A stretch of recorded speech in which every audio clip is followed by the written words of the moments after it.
சத்குருவே சிவம், சத்குருவே அனைத்தும். இப்போ உங்களுக்கு இந்த இலுப்ப எண்ணெய், மஹுவா ஆயில், இலுப்ப எண்ணெய் பாருங்கள், நெய் மாதிரி இருக்குது. இலுப்ப நெய்ன்னு கூட சொல்லுவாங்க. எல்லா நாட்டு மருந்து கடையிலையும் கிடைக்கும் இலுப்ப எண்ணெய். நீங்கள் இந்த இந்த பிராண்டு தான் வாங்கணும், அந்த பிராண்டு தான் வாங்கணும், நான் எதுவும் ப்ரொமோஷன் ஆஃபர்லாம் பண்ணலை. இலுப்ப எண்ணெய், மஹுவா ஆயில் அப்படின்னு எந்த கடையில், நாட்டு மருந்து கடையில் கேட்டிங்கனாலும் இந்த ஆயில் கிடைக்கும். இதை நம்ம வீட்டில் பகவானுக்கு விளக்கு ஏற்றுறதுக்கு யூஸ் பண்ணுங்கள்.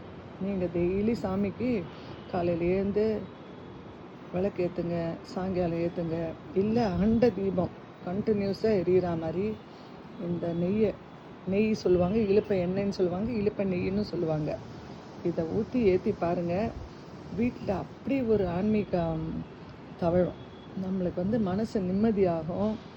சண்டை சச்சரவு வந்தால் கூட அது சுமூகமாக சீக்கிரம் முடிஞ்சு போயிடும். சந்தோஷமாக இருக்கும். வீட்டில் ஒரு எப்போவுமே பாசிட்டிவ் வைப்ரேஷன், நல்ல வைப்ஸ். உங்களுக்கு இந்த நெய்யோடைய ஸ்மெல் உங்களை நல்ல பாசிட்டிவ் வைப்ஸுக்கு கொண்டு போகும்.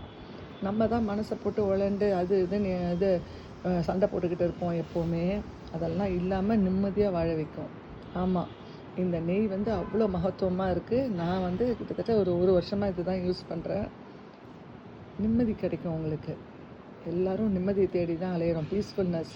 காசு பணத்துக்கெல்லாம் வேலையே கிடையாது. பீஸ்ஃபுல்லாக வாழ்க்கை. காலையில் எழுந்தால் கடவுளுக்கு நன்றி சொல்லி நம்ம எழுந்ததுக்கு ஃபஸ்ட்டு காலை கீழே எடுத்து வச்சோடனே, அப்பா கடவுளே, காலை கீழே வைக்கிறதுக்கு உதவி பண்ணுறியே, மூச்சு காற்று நல்லா விடுறதுக்கு எனக்கு ஹெல்ப் பண்ணுறியே, ரொம்ப நன்றி அப்படின்னு சொல்லிகிட்டே எழுந்துருங்க. நீங்கள் எழுந்துக்கரிச்சே பல்ல விளக்கிட்டு சாமி பூஜை ரூமில் போய் விளக்கு ஏற்றுங்க. குளிக்கணும், அந்த சாஸ்திர சம்பிரதாயம்லாம் வேண்டாம். காலையில் எழுந்திரிச்ச உடனே போய் சாமிக்கிட்ட போய் விளக்கேற்றி சாமிக்கு நன்றி சொல்லி அப்புறம் உங்கள் வேலையை தொடங்குங்க. இந்த இலுப்பை யூஸ் பண்ணுங்கள். எவ்வளோக்கு எவ்வளோ உங்களுக்கு சந்தோஷம் கிடைக்குமோ, பீஸ்ஃபுல்னஸ் கிடைக்குமோ அவ்வளோ கிடைக்கும். நம்மளுக்கு கடவுள் நம்ம கூடவே இருந்து வழி நடத்துவார். அதனால் இதை இன்றைக்கி யூஸ் பண்ண பாருங்கள். நம்மளாம் வாங்குங்க. உங்களோட இந்த தீப எண்ணெய் 5 எண்ணெய் கூட்டினது அதெல்லாம் அவசியமே இல்லை. நெய் எல்லாருக்கும் நெய் வாங்க முடியாது. இது ஒன்றும் ரொம்ப காஸ்ட்லியே கிடையாது. இதுன்னா ஒரு 200 ரூபாய் அதுக்குள்ளே தான் முடியும். வாங்கி வச்சு நீங்கள் விளக்கேற்றி பாருங்கள். மண் அகல் ஏற்றுனா இன்னும் ரொம்ப விசேஷம். மண் அகல், சின்ன மண் அகல் வச்சு நம்ம பூஜை ரூமில் ஏற்றி பாருங்கள். அவ்வளோ நம்மளுக்கு நிம்மதி, ஒரு ஆன்மீகம் மனம் ஃபுல்லாக பீஸ்ஃபுல்னஸ், வீடு ஃபுல்லாக பாசிட்டிவ் வைப்ரேஷன் தான் நம்ம வீட்டில் இருக்கும். ட்ரை பண்ணி பாருங்கள். வாழ்க வளமுடன், நேர்மையாக. Stay blessed.